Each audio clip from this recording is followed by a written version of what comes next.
Thank you, Mr. Chairman. Today's hearing is about the federal government's most important resource, 2.1 million employees. Federal workforce's expertise and experience are the lifeblood of our government.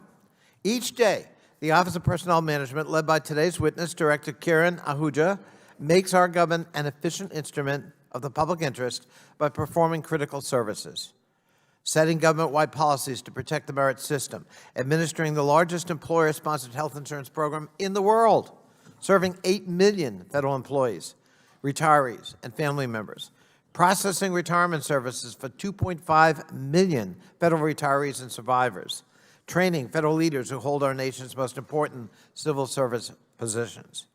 This independent agency serves the people who serve the people. Federal civil servants live in every state. They work in every congressional district. In fact, 80% of the federal workforce works outside of the Washington metropolitan area. If you look behind me, you'll see OPM's heat map of federal employees showing a head count of where federal employees work in each state as of September 30th. And just a few examples that might be particularly pertinent to our committee. 24,572 work in your home state, Mr. Comer, Kentucky. 84,142 work in Georgia. 107,143 work in Florida. 158,121 work in Texas. So you can see the dispersal of federal employees throughout our districts and throughout the country. They build rockets, inspect food supplies, provide medical care for veterans. They help small businesses thrive. They support our military. And as you can see in this photo, they help rebuild communities all over America in the aftermath of natural disasters. For too long, OPM and the federal workforce it serves have been the target of baseless political attacks. Upon taking office, for example, Mr. Trump attempted to abolish OPM entirely.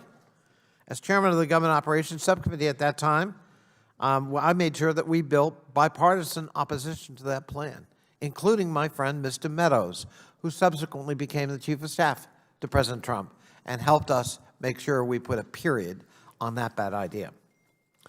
Once that plan failed, many continued to denigrate federal employees, disparaging them as the deep state and fueling violent threats against federal workers. They sought to eliminate collective bargaining rights and attacked our federal union partners and made a mockery of good faith negotiations. These attacks left OPM scrambling to fill critical leadership positions after scores of experienced officials left the agency. These reports are indeed profoundly troubling at a time when we need to restore the bonds of trust after efforts to shut down the government and demonize our own workers have failed. OPM must be the model employer of the federal government and never be hiring individuals who have well-documented histories of workplace misconduct. I agree with my friend the chairman and my Republican colleagues that these reports raise important questions that must be answered by OPM. My request for Ms. Ahuja is that, to the extent you are unable to discuss personnel decisions in this public forum because of the agency's ongoing internal probes, that we immediately set up a time to meet with members of this committee to find solutions to appropriately address those two particular hires, and more importantly, to establish procedures and protocols to ensure we can avoid that happening in the future. While I would hope that two problematic hires would not be used to smear the remarkable and indispensable work of 2.1 million civil servants, I hope my colleagues will resist that temptation. At the start of this Congress, many sought to roll back federal telework to pre-pandemic levels, regardless of evidence and data showing that telework was in place for many years before the pandemic, and it's been, by and large, a significant success. Telework policies saved the federal government money, approximately $1 billion, and reduced real estate costs for federal building and space. So I look forward to this hearing today.